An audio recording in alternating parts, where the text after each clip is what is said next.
नमस्कार, प्रणाम। मैं हूं राहुल कुमार और आप सुन रहे हैं आर्ट टू क्रिएशन प्रेजेंट्स साहित्य गलियारा लॉकडाउन स्पेशल। हम लोग लॉकडाउन के तीसरे चरण में आ पहुंचे हैं। आज बिना किसी लाग लपेट के आपको सीधे ले चलता हूं आज की कविता की ओर।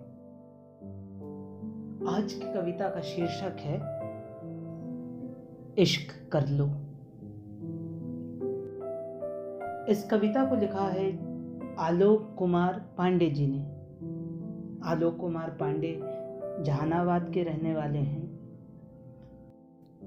अनेक प्रतिभा के धनी आलोक कुमार पांडे ने सेंट्रल यूनिवर्सिटी झारखंड से मास्टर इन मास कम्युनिकेशन किया है। शुरू से ही इनकी रुचि कला में रही है, इसलिए ये अपने डिपार्टमेंट से ज़्यादा डिपार्टमेंट ऑफ परफॉर्मिंग आर्ट में पाए जाते थे। चाहे वो रंगमंच से जुड़ी हुई गतिविधियां हों या यूनिवर्सिटी से जुड़ा हुआ कोई आयोजन, सभी इवेंट में ये बढ़ चढ़ कर हिस्सा लेते थे। और इस बात को मैं इतने दावे के साथ इसलिए कह रहा हूँ क्योंकि मैं खुद भी उसी यूनिवर्सिटी से पढ़ा हुआ हूँ और मैंने इनके साथ काम किया है। और वर्तमान में आलोक कुमार पांडे प्रिझा फाउंडेशन SPV में मीडिया एंड PR एग्जीक्यूटिव के पद पर हैं। और इसके साथ साथ ले फेरा प्रोडक्शन हाउस, जो कि इनका अपना क्रिएटिव फर्म है, उसमें बतौर CEO के पद पर हैं। आइए तो फिर पढ़ते हैं कविता इश्क कर लो।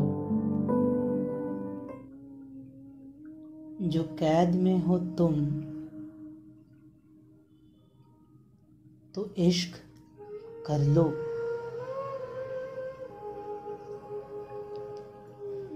कुछ इबादतें जो अधूरी रह गई हो, कोई अगर धुंधली सी याद में हो, अगर ख्याल में हो बचपन, दादी की कहानी, नानी का प्यार, तो अभी वक्त है तुम्हारे पास। इश्क कर लो।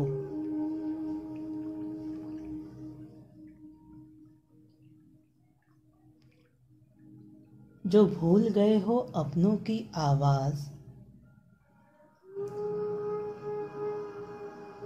भूल रहे हो घर की रिवाज,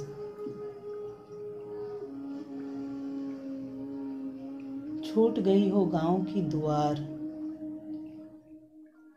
या याद नहीं तुम्हें खेत खलिहान,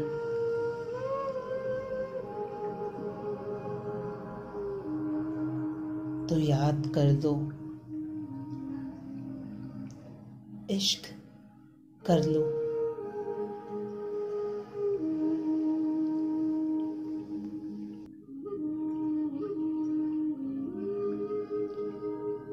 जो किताब तुमने रखी है सजा के, या प्रीतम के खत रखे हो छुपा के, गिन तो लो आखिर कितने फूल हैं तुम्हारे डायरियों में, या महफूज खिलौनों को जो अब तक रखे हैं अलमारियों में। उनसे हर एक पलों का हिसाब तो कर लो।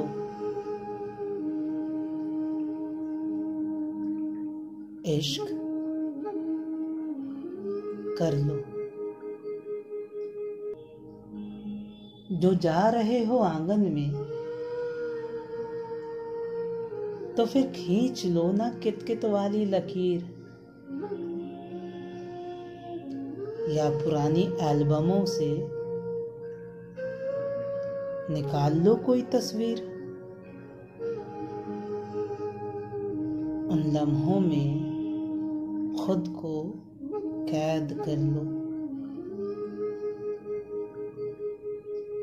अब जो कैद में हो तुम, तो इश्क कर लो।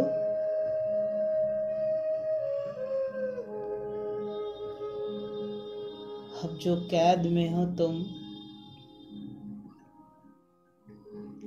तो इश्क कर लो।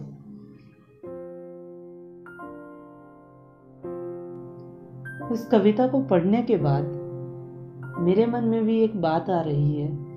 सारे लोग व्यस्त थे अपने अपने जीवन में, अपने अपने कामों में। सभी अपने मंजिल पाने के लिए भागे जा रहे थे और अचानक मानो जैसे एक कॉमा सा लग गया सबकी जिंदगी में। जैसे सब कुछ एक पल के लिए रुक सा गया हो। सब कुछ थोड़े समय के लिए शांत हो गया, या फिर यूं कहें कि एक शोर था जिसने सभी को शांत रहने पर मजबूर कर दिया। ऐसा लगा जैसे उसने कहा हो कि रुको और थोड़ा सांस ले लो। और इसी शांति ने शुरुआत की कुछ नए कहानियों की, कुछ पुराने ख्वाहिशों की। शुरुआत हुई कि कई धुंधली यादों की और कुछ पुराने हंसी ठहाकों की। पहले जब भी खाली समय मिलता था हम पुरानी तस्वीरें निकालकर थोड़ा एक दूसरे को देखकर चिढ़ा लिया करते थे। आज काफी वक्त बाद पुराने एल्बम्स को देख सब लोग बस मुस्कुरा लिया करते हैं। आज सभी लोग इकट्ठे बैठकर उन तस्वीरों को देख बचपन याद कर रहे हैं। शुरुआत हुई है पुराने रिश्तों की। कोई पुराना दोस्त पता नहीं कहाँ गुम था, उसके अचानक मैसेज आने की, और दूर बैठ उस दोस्त के साथ ऑनलाइन लूडो खेलने की शुरुआत। समय सब कुछ बदल देता है ना। आज कितनी सारी नई चीज़ों की शुरुआत हुई है, पर यह किसे पता कि वो जो शुरुआत हुई है हकीकत रहेगी भी तो कब तक। क्या कल भी बच्चों के पास वक्त होगा कि वो ऐसे ही रोज़ थोड़ा वक्त दादा दादी के पास खेल लेंगे? जैसे किसी का वो पुराना शौक, चाहे वो खाना बनाने का हो या डालगोना कॉफ़ी बनाने का या गुपचुप बनाने का, वो कल भी जिंदा रहेगा। वो घुंघरू जो वर्षों से अलमारी के कोने में बंद पड़े हैं, उसके फिर से पैरों में बांध के थिरकने की शुरुआत। उस पुरानी किताब से जुड़ी हुई यादें और उसे पढ़ने की शुरुआत, जिस पर धूल की एक मोटी सी परत ने घर बना लिया था। शुरुआत मदद के लिए हाथ बढ़ाने की। क्या हमें कल भी वक्त होगा कि हम थोड़ा वक्त निकाल कर मदद के लिए आगे आएं? जैसे आज हम अपने आसपास के लोगों की मदद कर लेते हैं, कल भी वैसे ही करें। क्या वो पिंकी कल भी वैसे ही पापड़ी चाट बना करके इंस्टा पे पोस्ट करेगी? क्या आर्यन कल भी पेंसिल से वैसे ही ड्राइंग बनाएगा जैसे आज बना करके पोस्ट किया करता है? क्या कल भी प्रियंका के पास उतना ही समय होगा कि मुझे लूडो खेलने के लिए रिक्वेस्ट भेज सके? क्या अलमारी से निकली हुई वो घुंघरू कल भी वैसे ही पैरों में पहन करके थिरकी जाएगी? है ना बहुत सारे सवाल। अगर आपने भी अभी तक कोई ऐसी शुरुआत नहीं की है तो कर डालिए ना कुछ ऐसी ही शुरुआत, रच डालिए कुछ नया। वैसे बता दो कि ये साहित्य गलियारा का सीरीज भी कुछ ऐसी ही शुरुआत है। अपने सुझाव, अपने बातों को हमें कमेंट कर ज़रूर बताएं। हमारा आज का ये शो आपको कैसा लगा, और प्लीज़ हमारे चैनल को सब्सक्राइब करें, इस वीडियो को लाइक करें, ज़्यादा से ज़्यादा लोगों तक शेयर करें। आपका इतनी देर तक बने रहने के लिए बहुत बहुत धन्यवाद। मैं हूँ राहुल कुमार और आप सुन रहे थे साहित्य गलियारा लॉकडाउन स्पेशल।